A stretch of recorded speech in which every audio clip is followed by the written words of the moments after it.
Mantan Wakil Menteri Hukum dan HAM Denny Indrayana yang menyebut KPK akan menetapkan Anies Baswedan sebagai tersangka kasus korupsi Formula E, Koalisi Perubahan pun meminta KPK untuk tidak dijadikan sebagai alat politik. Dan untuk membahas ini telah bergabung bersama kami peneliti Pukat Universitas Gadjah Mada Yogyakarta Zainur Rahman.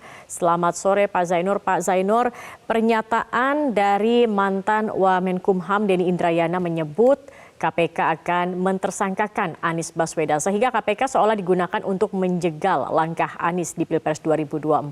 Apa komentar Anda? Ya, tentu kalau pernyataan Pak Denny soal apakah KPK segera akan menetapkan Anies Baswedan sebagai tersangka atau tidak, itu adalah pernyataan pribadi ya.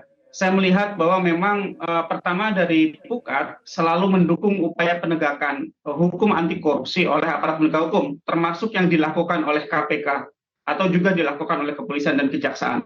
Pukat dukung 100% upaya untuk mengungkap perkara korupsi yang dilakukan oleh siapapun.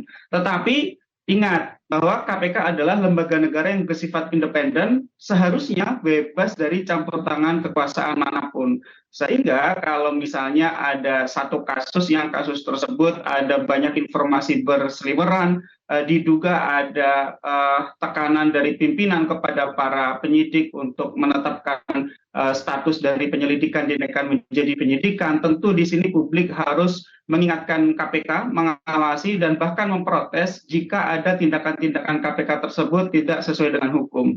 Kita ingat ini bukan hal baru gitu ya. Diduga gitu ya ketua KPK campur tangan dalam perkara ini, bahkan sampai ada beberapa pejabat di internal KPK di bidang penindakan itu kemudian sampai sekarang sudah tidak di KPK lagi. Ada Irjen Karyoto yang kebetulan sekarang menjadi Kapolda Metro Jaya, ada juga Brigjen Endar yang tidak diperpanjang oleh KPK, dan juga ada Direktur Penuntutan Fitroh Roh Cahyono.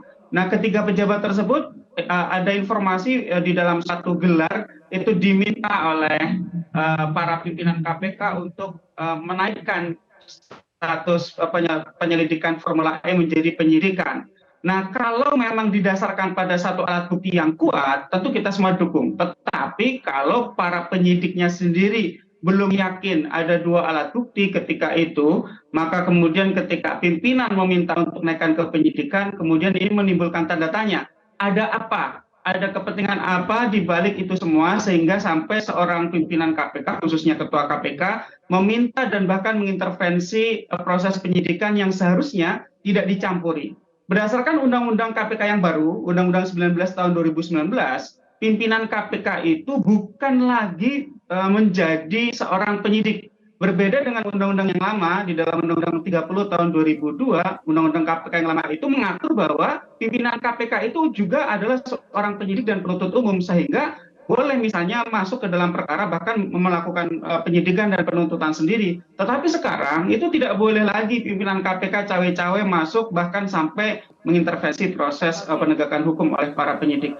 Jadi menurut saya wajar jika banyak pihak yang mengingatkan KPK untuk tetap independen dan kemudian menghindari diri dari segala macam bentuk kepentingan hukum, apalagi berbentuk kontestasi politik.